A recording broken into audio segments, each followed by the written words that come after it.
नमस्कार, देवभूमि समाचार में आपका स्वागत है। आपके साथ मैं रीना झा बालियान। खबरों का रुख करेंगे, लेकिन उससे पहले नजर डालते हैं इस वक्त की हेडलाइंस पर। इस नवरात्र प्रदेश भर में होगा देवी उपासना का कार्यक्रम। सीएम धामी ने किया ऐलान, 22 से 30 मार्च तक नारी शक्ति उत्सव के रूप में मनाएगी सरकार। भाजपा विधायकों के लिए होगा 3 दिवसीय प्रशिक्षण शिविर। पीएम मोदी भी करेंगे संबोधित। 26 से 28 मार्च तक विकास कार्य को धरातल पर उतारने के लिए दिया जाएगा प्रशिक्षण। धामी सरकार के 1 साल के कार्यकाल को खास अंदाज में मनाएगी भाजपा। जनता के बीच रखी जाएगी बीजेपी की उपलब्धियां, मगर कांग्रेस उठा रही कई सवाल। उत्तराखंड में फिर शुरू हुई परिवारवाद की राजनीति। बंशीधर के बेटे को प्रवक्ता बनाने के मामले पर कांग्रेस ने उठाए सवाल, कहा बीजेपी अपनों को दे रही तरजीह। और चलिए खबरों का रुख कर लेते हैं। सूबे के मुखिया पुष्कर सिंह धामी ने नवरात्र के पर्व को लेकर बड़ा फैसला लिया है। मुख्यमंत्री पुष्कर सिंह धामी ने नवरात्र पर्व को नारी शक्ति उत्सव के रूप में मनाने का फैसला लिया है। सरकार 22 से 30 मार्च तक नारी शक्ति उत्सव मनाएगी। प्रत्येक जिले में देवी उपासना के कार्यक्रम होंगे, जिसमें महिलाओं और बालिकाओं की सहभागिता होगी।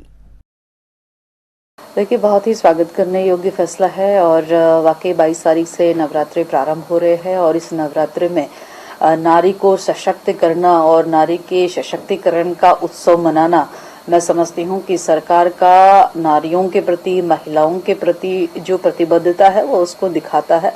निश्चित रूप से इस उत्सव के माध्यम से हमारी महिलाओं को एक उचित प्लेटफॉर्म मिलेगा। वो अपने अनुभवों को शेयर करेंगी और निश्चित रूप से उनके अनुभव से सरकार को भी मार्गदर्शन मिलेगा और आगे की रणनीति और नीति जो है उनके विचार के अनुसार ही बनाए जाएंगे। सचिवालय में सीएम धामी की अध्यक्षता में कैबिनेट बैठक हुई, जिसमें कई बड़े फैसलों पर चर्चा के बाद महत्वपूर्ण निर्णयों पर मुहर लगाई गई। तो चलिए आपको ग्राफिक्स के जरिए बताते हैं कि कैबिनेट बैठक में आखिर क्या कुछ फैसले लिए गए। उत्तराखंड में नई आबकारी नीति को कैबिनेट की मंजूरी।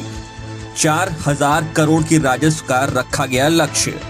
उत्तराखंड में शराब की कीमत कम करने की तैयारी। यूपी और उत्तराखंड में शराब की कीमतों में बड़े अंतर को कम करने को कैबिनेट की मंजूरी। महिला कल्याण, गोवंश संरक्षण और खेल कूद कल्याण के लिए शराब की प्रति बोतल 3 रुपए अतिरिक्त सेस लेने को कैबिनेट की मंजूरी।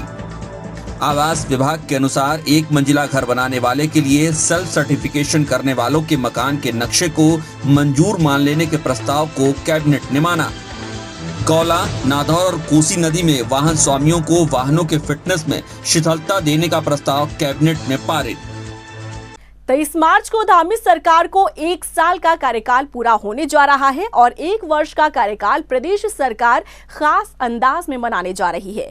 जनता के बीच पार्टी की उपलब्धियां गिनाई जाएंगी तो आने वाले समय का एजेंडा भी रखा जाएगा। लेकिन दूसरी तरफ कांग्रेस सरकार के 1 साल के कार्यकाल पर सवाल उठा रही है। देखिए रिपोर्ट। 23 मार्च को धामी सरकार के 1 साल का कार्यकाल पूरा होने जा रहा है। 1 साल के कार्यकाल को धामी सरकार राजधानी देहरादून से लेकर सभी जिला मुख्यालयों तक मनाने की तैयारी कर रही है। प्रभारी मंत्री जहां जिलों में मौजूद रहेंगे, तो वहीं मुख्यमंत्री पुष्कर सिंह धामी देहरादून से प्रदेश सरकार के 1 साल के कार्यकाल की उपलब्धियों को लेकर पुस्तक का विमोचन भी करेंगे, जिसमें सरकार की 1 साल की उपलब्धियों का जिक्र होगा। कैबिनेट मंत्री रेखा आर्य का कहना है कि 1 साल में कई ऐतिहासिक काम प्रदेश सरकार ने किए हैं। 1 साल के कार्यकाल में हमने अपने विभाग के माध्यम से यदि मैं बात करती हूँ तो चाहे वो 3 गैस सिलेंडर मुफ्त रिफिल करके देने की बात हो, या गरीबों को मुफ्त अनाज देने की बात हो, या हमारे खिलाड़ियों की नकद धनराशियों में वृद्धि हो, या खेल नीति का आना हो, या स्पोर्ट्स डेवलपमेंट फंड का बनना हो, और महिला सशक्तिकरण में चाहे वो एकल महिला सशक्तिकरण योजना हो, या वो पोषण अभियान से जुड़े हमारी चाहे गर्भवती महिला हो, धात्री महिला हो अथवा हमारे बच्चे हो, उनको सशक्त करना हो। प्रदेश सरकार जहां 1 साल के कार्यकाल को भव्य तरीके से मनाते हुए आम जनता के बीच सरकार की उपलब्धियों को रखने जा रही है, तो वहीं भाजपा संगठन ने भी प्रदेश सरकार के कार्यों को लेकर एक पत्रक तैयार किया है। पुस्तिका का विमोचन 23 तारीख को प्रभारी मंत्री द्वारा जिला केंद्र पर होगा। इसके साथ साथ 24 से लेकर 30 तारीख तक सभी एक विधानसभा के 2 विकास खंडों में बहुउद्देशीय शिविर लगेंगे। सरकार के कार्यक्रम में संगठन के नाते हमारा उत्तरदायित्व होगा कि जिन लोगों को जो सहायता मिलनी है उन तक संपर्क कर उनको शिविर तक पहुंचाने का काम। उस दिशा हमने अपने सभी कार्यकर्ताओं का आह्वान किया है कि कार्यकर्ता ऐसे लोगों को जो भी इससे लाभान्वित नहीं हुए, चाहे उसमें 3 सिलेंडर का विषय होगा, चाहे स्वास्थ्य संबंधी विषय होंगे, आधार कार्ड के शुद्धिकरण का विषय होगा, ये सारे विषय इस रूप में हमने कहा है कि वो कार्यकर्ता उसमें उनकी पब्लिक की मदद करें। धामी सरकार 1 साल के कार्यकाल को भव्य बनाने की तैयारी कर रही है। सरकार की उपलब्धियों को जनता के बीच ले जाया जाएगा और कहीं न कहीं इन्हीं उपलब्धियों के सहारे सरकार आगामी चुनाव के रण में अपनी पकड़ मजबूत करेगी।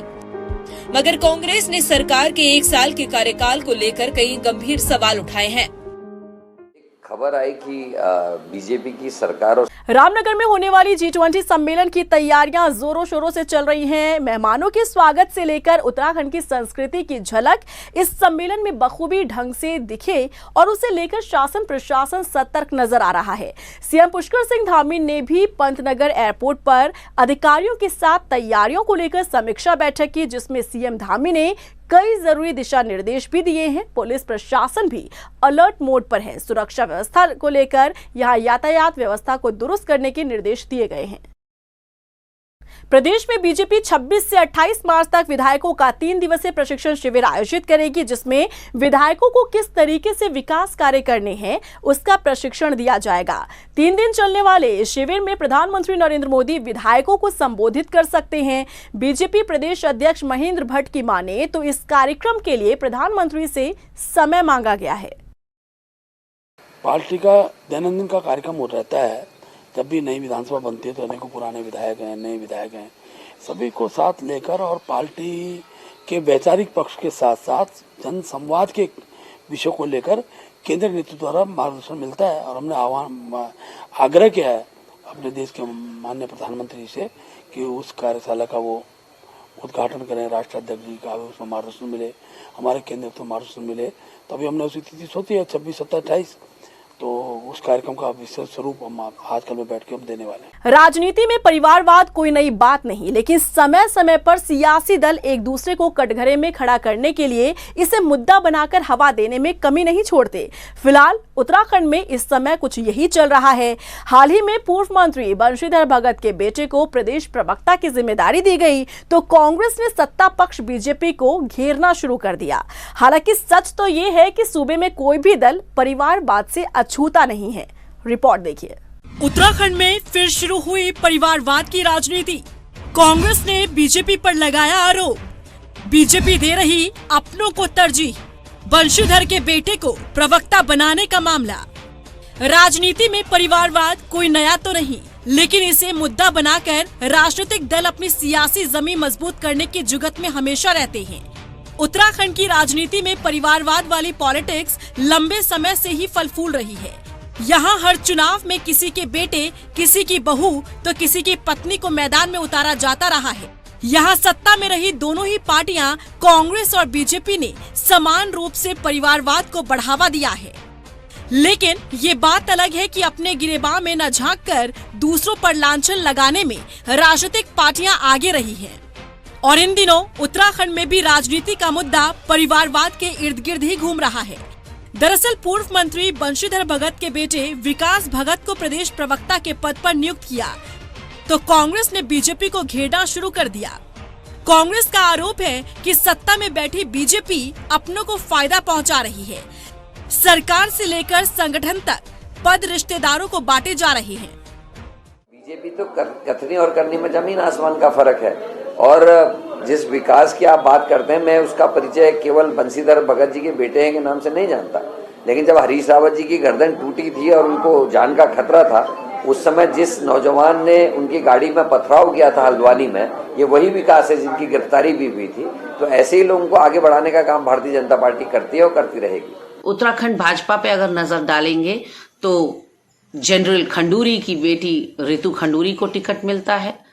विजय बहुगुणा के बेटे सौरभ बहुगुणा को टिकट मिलता है और अब संगठन में भी पद सिर्फ और सिर्फ रिश्तेदारी और संपर्कों की वजह से बंटने लगे हैं। इसीलिए शायद पूर्व अध्यक्ष बंशीधर भगत के बेटे विकास भगत को प्रवक्ता पद पर बैठाया गया है। परिवारवाद को लेकर कांग्रेस द्वारा लगाए गए आरोप पर बीजेपी ने सफाई पेश की है।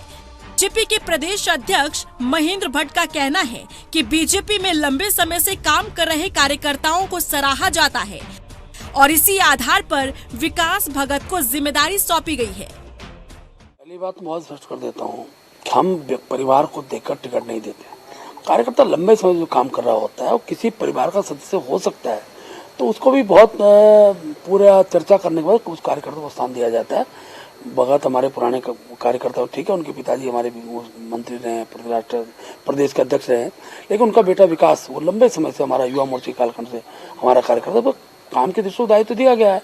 जहाँ तक ऋतु बहन जी का विषय है तो ऋतु बहन जी का भी महिला मोर्चे के कार्यकर्ता के नाते उनका अपना योगदान रहा है। तो पार्टी में अचानक व्यक्ति किसी संगठन के दायित्व न रहा हो और उसको दायित्व दे दे तब ये प्रश्न खड़ा होता है।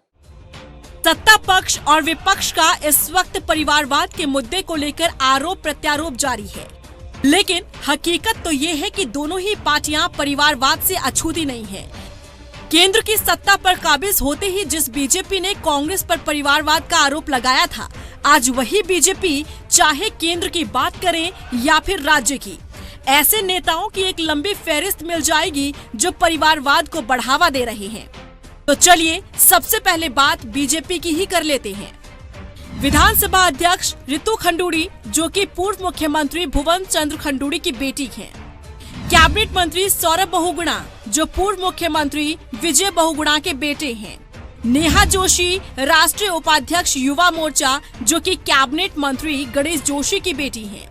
जिला पंचायत अध्यक्ष मधु चौहान, विधायक मुन्ना सिंह चौहान की पत्नी हैं। अर्चित डाबर, प्रदेश उपाध्यक्ष युवा मोर्चा, जो पूर्व प्रदेश प्रवक्ता विश्वास डाबर के बेटे हैं। विकास भगत, प्रदेश प्रवक्ता, जो पूर्व प्रदेश अध्यक्ष बंशीधर भगत के बेटे हैं। विधायक सविता कपूर, जो हरबंस कपूर की पत्नी है।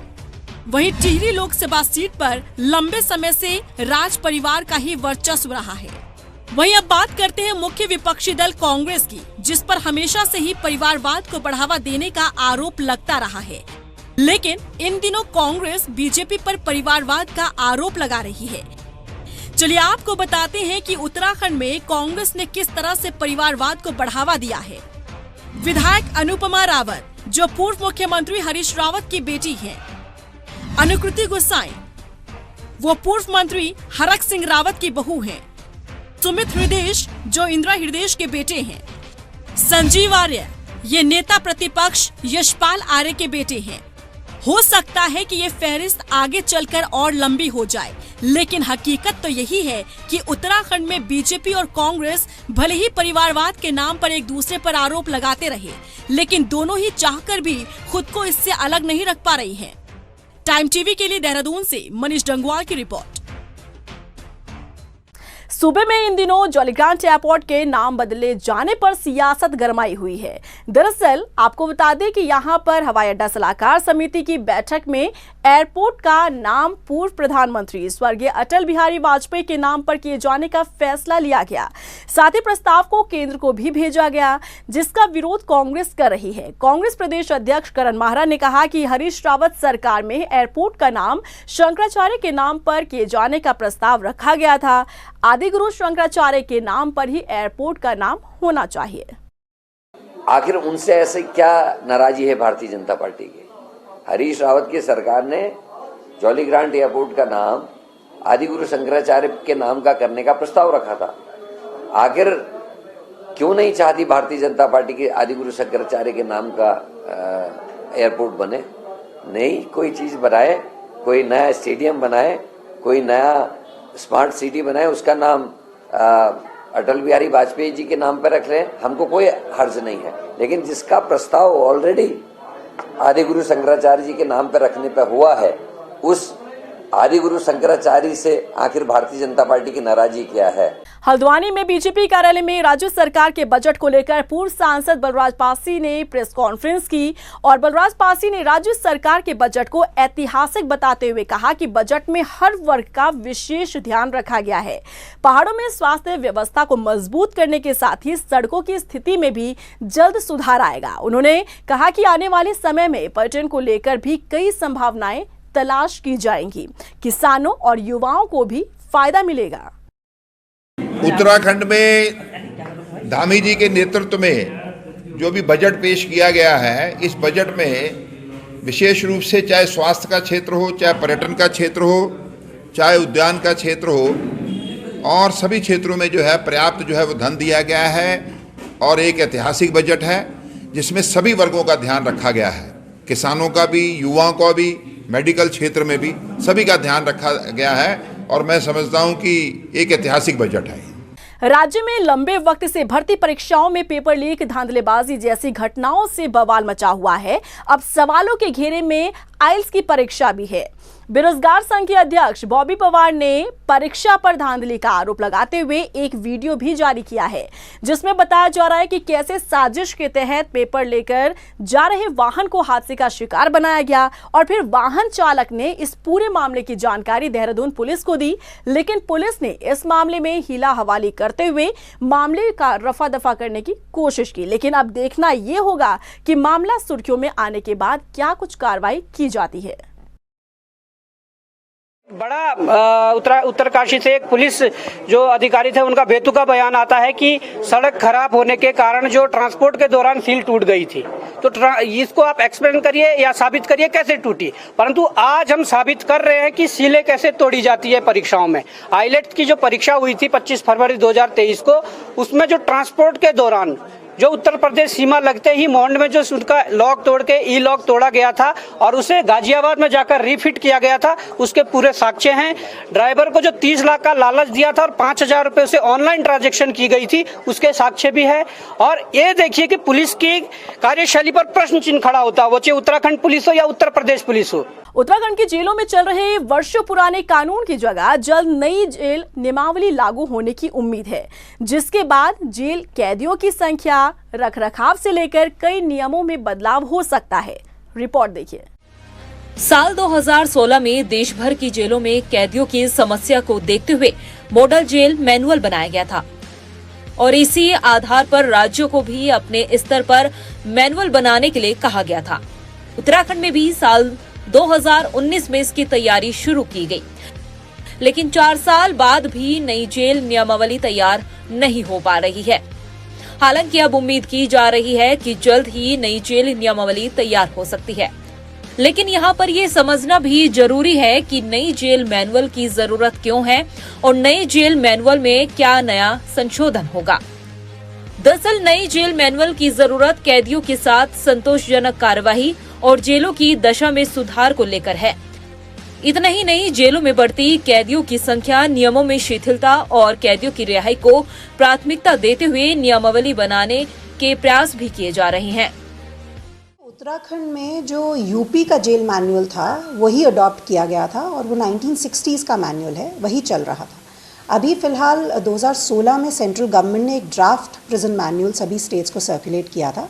हमारी स्टेट भी उसी पर कार्य कर रही थी। कुछ आवश्यक संशोधनों के साथ हम लोग नया ड्राफ्ट मैनुअल तैयार कर रहे हैं, जो जल्द ही तैयार होगा और होपफुली हम उसको अगली कैबिनेट की बैठक में पुट अप कर सकेंगे।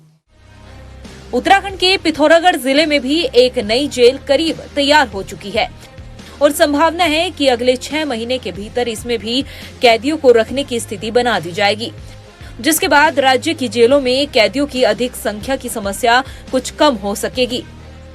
ओवरक्राउडिंग हमारी जेल्स की है, डेफिनेटली हमारी कैपेसिटी जो है वो बहुत कम है और ज़्यादा प्रिजनर्स और इनमेट्स हमारे पास हैं। इसको देखते हुए हम दोनों तरफ काम कर रहे हैं। एक इंफ्रास्ट्रक्चर डेवलपमेंट, तो जेलों को बढ़ाने का जो हमारा प्रस्ताव है, नई जेलें बनाने का, उस पर कार्य किया जा रहा है।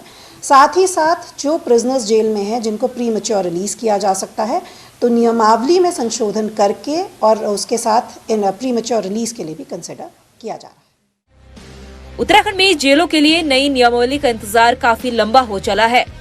हालांकि विशेष सचिव गृह ने ये बात कही है कि जल्द ही नई नियमावली का प्रस्ताव लाया जा सकता है। ऐसे में वर्षों पुराने चले आ रहे जेल कानून में आवश्यक संशोधनों के बाद काफी कुछ बदल जाने की उम्मीद जताई जा रही है। टाइम टीवी के लिए देहरादून से हिमांशु चौहान की रिपोर्ट। रुड़की नगर निगम के बाहर व्यापारियों और कांग्रेस के कार्यकर्ताओं ने एमएनए के कार्यालय का घेराव किया। प्रदर्शन कर रहे लोगों ने आरोप लगाया कि नगर निगम सही तरह से कूड़े का निस्तारण नहीं कर रहा है, बावजूद यूजर चार्ज में इजाफा कर दिया गया है। हंगामा काट रहे लोगों ने निगम से व्यवस्थाओं को दुरुस्त करने की मांग की। वहीं मुख्य नगर आयुक्त विजयराज शुक्ला ने प्रदर्शनकारियों को आश्वासन दिया। जो है निगम का घेराव किया, नगर निगम रुड़की का, उसमें हमने एमएनए से, उसमें हमने जो है यहाँ के मेयर गौरव गोयल से ये जानना चाहा, जो आपने यूजर चार्जेस लगाए हैं वो किस लिए लगाए हैं। ये आपने एक जो गलत अपना निर्णय लिया लोगों से अवैध वसूली करने का, ये किस वजह से है? यूजर चार्जेस का मतलब क्या है? संख्या में लोग एकत्र हुए थे जिनमें उनके द्वारा स्पष्ट कहा गया कि जब तक सुविधाएं हमें पूरी नहीं मिलती तब तक हम यूजर चार्ज नहीं देंगे। उस संबंध में मैं अवगत कराना चाहता हूं कि सुविधाएं लगातार नगर निगम के द्वारा उपलब्ध कराई जा रही हैं। कमियां हैं, इसको स्वीकार करने में कोई गुरेज नहीं है, कमियां हैं और उसके लिए लगातार प्रयास किए जा रहे हैं। पिछले 3 महीनों में नगर निगम क्षेत्र में 15 गाड़ियां बढ़ाई हैं, लोगों को बढ़ाया जा रहा है और सारी सुविधाएं दी जा रही है। वहीं देहरादून के शिमलाबाई पास पर मौजूद नशा मुक्ति केंद्र में युवक का शव मिलने से हड़कंप मच गया। पुलिस ने बताया कि मृतक उत्तर प्रदेश के सहारनपुर का रहने वाला है। 12 मार्च को नशा मुक्ति केंद्र में भर्ती हुआ था। मौत का कारण जानने के लिए युवक के शव का पोस्टमार्टम कराया गया है। देखिए, थाना पटेल नगर में ये सूचना आई थी जिसमें कि जो नई जिंदगी एक नशा मुक्ति केंद्र है, वहां पर एक व्यक्ति जो नशा मुक्ति के लिए भर्ती था, उसकी मृत्यु के संबंध में सूचना प्राप्त हुई थी। तो इसमें बॉडी का पंचायतनामा भर के पोस्टमार्टम की कार्रवाई करवाई जा रही है। और इसी के साथ फिलहाल इस बुलेटिन में बस इतना ही, लेकिन चलते चलते एक नजर डालते हैं इस वक्त की हेडलाइंस पर। इस नवरात्र प्रदेश भर में होगा देवी उपासना का कार्यक्रम। सीएम धामी ने किया ऐलान, 22 से 30 मार्च तक नारी शक्ति उत्सव के रूप में मनाएगी सरकार। भाजपा विधायकों के लिए होगा 3 दिवसीय प्रशिक्षण शिविर। पीएम मोदी भी करेंगे संबोधित। 26 से 28 मार्च तक विकास कार्य को धरातल पर उतारने के लिए दिया जाएगा प्रशिक्षण। धामी सरकार के 1 साल के कार्यकाल को खास अंदाज में मनाएगी भाजपा। जनता के बीच रखी जाएगी बीजेपी की उपलब्धियां, मगर कांग्रेस उठा रही कई सवाल। उत्तराखंड में फिर शुरू हुई परिवारवाद की राजनीति। बंशीधर के बेटे को प्रवक्ता बनाने के मामले पर कांग्रेस ने उठाए सवाल, कहा बीजेपी अपनों को दे रही तरजीह।